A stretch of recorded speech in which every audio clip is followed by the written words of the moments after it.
Hi guys, happy Friday! Time check 7:40 ng umaga. Pumitas tayo guys ng isang purple bell pepper dadalhin ko sa aking patient. Pati yung kamatis guys na napitas natin last week. I-share natin ang ating blessings dahil yung ating pasyente ay mahilig kumain ng mga fresh na gulay. Sabi ko sa kanya guys, dadalahan ko siya ng cucumbers, peppers at saka tomatoes. Anyway guys, papasok na tayo. It's almost 8 o'clock na. Ang ating first patient ay 8 a.m. Pero malapit lang siya dito sa ating bahay guys. Kaya hindi natin... Sorry, naputol guys. So ang ating first patient ay 8 a.m. Malapit lang siya sa amin nakatira guys. Mga 5 minutes away lang. Anyway, pakita ko muna sa inyo ang ating garden. Umulan kahapon. Kaya hindi natin kailangan magdilig. Siguro mamaya guys or bukas, marami tayong i-harvest na mga green beans at pwede nating lutuin yan sa ating pancit or ating side dish. So, pakita ko sa inyo ang ating mga pepper. Ito na guys, ang ating mga purple bell pepper. Kahapon guys, binigyan ako ng pasyente ko ng isang napakalaking bell pepper. Pero ito, meron tayo ditong 2, 4, 6 guys, dito sa ano na to. Dito sa tanim natin na ano na to, plant na ito, meron tayong 6. Sorry. Excuse me. Excuse me. Tapos dito guys, meron tayong 4. So ngayon ay 3 na lang kasi nga pinitas na natin. Tapos napakarami pa rin nating kamatis na iba't ibang klase. Ito guys ay Roma. Ito naman ay Oregon Spring. Ito ay Roma tomato. Dito naman ay meron tayong, ayan pa guys, napakarami nating ano. Ito parang hindi ito tumutubo. Itong dalawang halaman na to. Messy. Dito ba yan galing? Ayan pala galing yan. Meron tayo ditong beef steak tomato. So kahapon guys, yung pasyente ko, dahil last day na namin ng therapy, pumitas na naman kami ng mga gulay sa kanyang garden. Marami pa siyang pwedeng ibigay sa akin ng mga tomatoes dahil iba't ibang klase yung kanyang tananim. Pero sabi ko tama na kasi anong tawag dito, hindi naman tayo sobrang nangangailangan ng tomatoes. Sabi ko i-share na lang niya sa iba pa niyang mga kaibigan na gusto rin ng mga fresh na kamatis dahil marami pa nga tayong pwedeng i-harvest dito. Tapos guys, share ko lang, tingnan nyo yung ating mga green beans. Ito guys ay ready for harvest na. Napakarami na nating pwedeng kuhain o pitasin mamaya or tomorrow. So dito sa paso na to guys, kung nakita nyo yung mga yan, medyo malalaki na rin yung ating mga bichuelas. Ayan guys. Meron tayo sa gilid din ng bahay na ready for harvest. Dito naman sa corner na to guys, may bulaklak pa din. Ayan mga yan. So magkakaroon pa rin tayo ng green beans dito. Pero parang gusto ko na siyang hilahin. Or meron kasi ako nabiling 4 na packets pa ng green beans na gusto kong itanim. Ayan guys, marami pa tayong pwedeng i-harvest na mga beans. Ayan.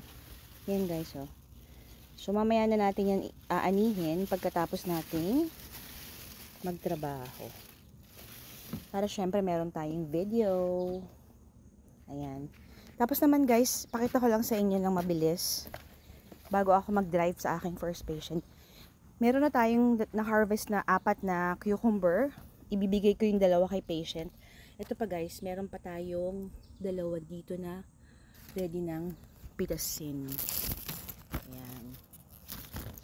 Tapos meron pang mga maliliit. Ayan guys. Ito rin malaki na. Naka-ano siya guys. Naka-dangle lang dyan. Okay. Matutuwa si patient nito guys. Kasi hindi siya nakakapag-drive. So nasa bahay lang siya. Hindi daw siya makapunta sa gusto niya guys pumunta sa anong tawag dito, sa market, yung kung saan pwede kang bumili ng mga freshly picked na gulay. Hindi yung grocery store guys, hindi sa hindi sa grocery. Farm market ba yun? Something na ganun. Ito yung zucchini natin, hindi nagtagumpay this year. Meron tayong powdery mildew. Dito naman sa gilid ng bahay, marami tayong mga hot peppers. Ito guys, oh. Mga malalaking peppers na maaanghang. Ayan, napakadaming bunga. May mga bulaklak pa. Tignan nyo ba yan? Nakakatuwa. Tapos meron tayong okra. And then ito pa guys, hot peppers din yan. Dito naman sa gilid, marami pa ring mga green beans. So pag na-harvest natin to guys, pwede na tayong makaluto ng isang potahe. Lagyan lang natin ng konting giniling yan. Perfect na pang ulam na yan. Ang atin namang eggplant guys, meron tayong 4.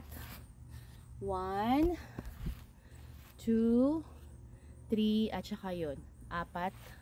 Actually 5. Okay guys, time na talaga para pasyente. Hiningal tayo.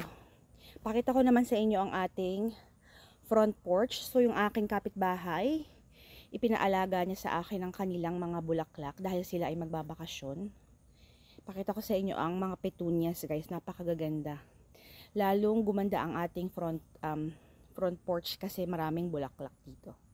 So meron tayong dahlia, zinnia. Ito guys ay from my neighbor, hanging basket. Meron pa ditong isa. Ito guys ay atin. Obviously, nakita nyo na yan, right? Ito guys. Ito ay from my neighbor, pink. And pink. So nilagay ko siya in between ng ating begonias. Ito naman guys ang ating mga ghost pepper. Tingnan nyo kung gaano kadami. Sobrang nakakatuwa. Tingnan nyo guys, napakahitik na hitik sa bunga. So ang dami pa niyang mga bulaklak guys. So ayan, kita nyo ba yan? Napakaanghang nito talaga. Dito rin guys, napakadami, nakakatuwa. Antayin nating mamula to. Yan.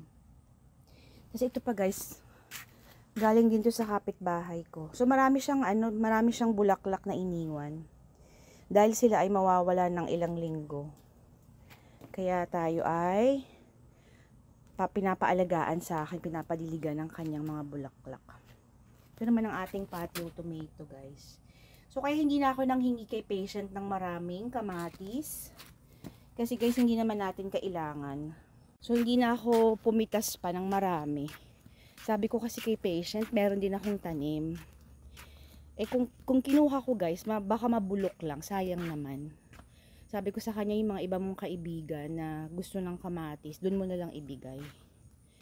Kaya ayun. Anyway, eto guys, meron na tayong isang purple bell pepper. Meron na din akong 2 cucumber at saka 5 kamatis sa ating loob ng sasakyan. Tsaka 2